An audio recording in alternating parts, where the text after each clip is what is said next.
with us, sir. John, great to be with you. All right, so President Obama marking 12 years since this massive amnesty program known as DACA. And what are you hearing about the proposed plan from the Biden White House on this new amnesty option? Well, John, what I'm hearing from folks back home is most important to me, that this open southern border is the #1 concern for people back home, that along with inflation.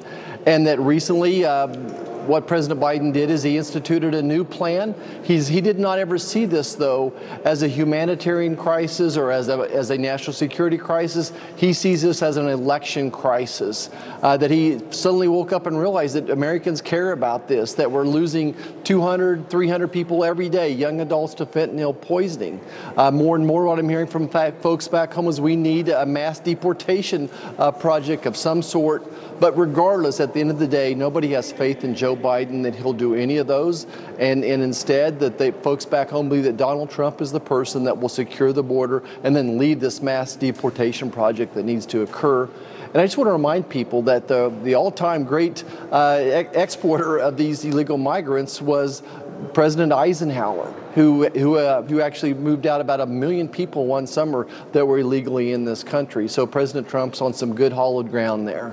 Well, we're also seeing this alarming surge of illegal alien crime.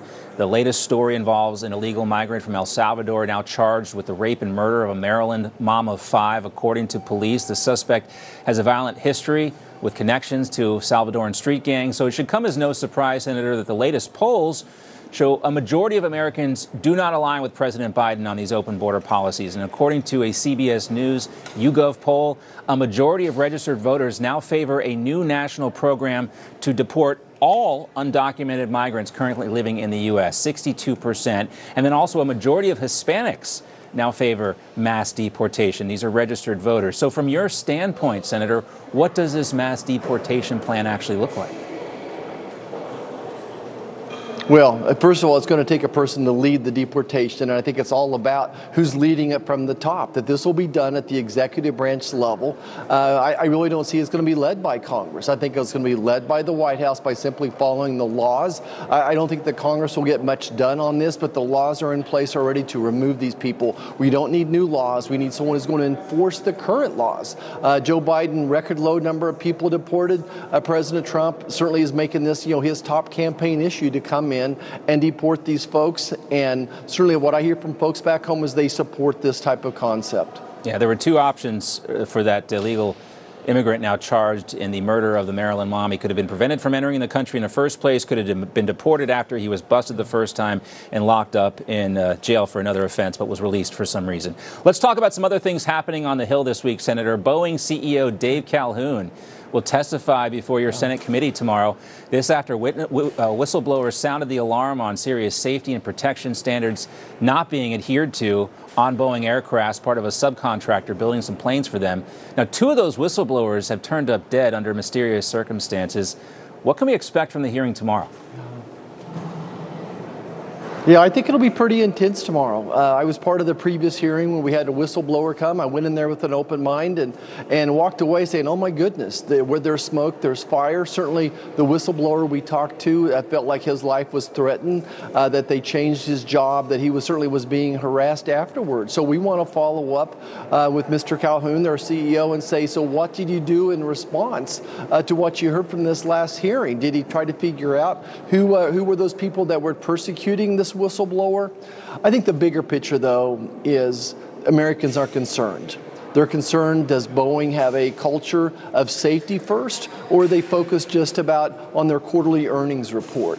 So I think that we probably need some type of an independent investigators to go in there and figure out exactly what is going on from a safety culture standpoint. Do people feel comfortable when they see something happening that is less than perfect workmanship? Look, we as Americans need to have confidence in what we're flying in, and it is becoming a very much a concern for many Americans. All right, Senator, last topic for you. We'll also be watching another hearing on Capitol Hill tomorrow. This one involves a probe into the origins of COVID-19. Senator, just 3 days ago, The New York Times wrote up a piece debating what they consider the two theories. Was the pandemic started in a lab leak or by natural transmission? We look at the evidence. That's the headline that they went with. But after all the debate and all the evidence that they included in that article, they basically concluded that both are plausible. The catch here, though, and I think they're actually right about this, is that China controls all the evidence when it comes to finding out how COVID actually started. So what can we expect to learn tomorrow? Well, I think we just to look at the evidence out there, that this is so important. It's important that Americans know this because we lost over 1 million people, 15 million Americans deal with long COVID. So I think it's important we find out where this virus came from so that it doesn't happen again. I don't think it'll be much new come out tomorrow. Look, I think it's very evident that this was made in a laboratory in Wuhan, China. And China, if they wanted to actually prove it didn't, they could have already done that. Think about this, the geography alone. What are the chances of a virus that's found only in bat caves 1,000 miles from Wuhan suddenly shows up at a laboratory that does this type of gain-of-function research? They never found an intermediate species, that this virus would have never jumped from a bat to a human. All they ever had to do was just find out, well, show us the animal which it jumped to in between. They never found the progenitor species. That would be where's the uncle, where's the grandfather, the great-grandfather of COVID virus. They never found that. They've never disputed that they were actually working on a vaccine in November.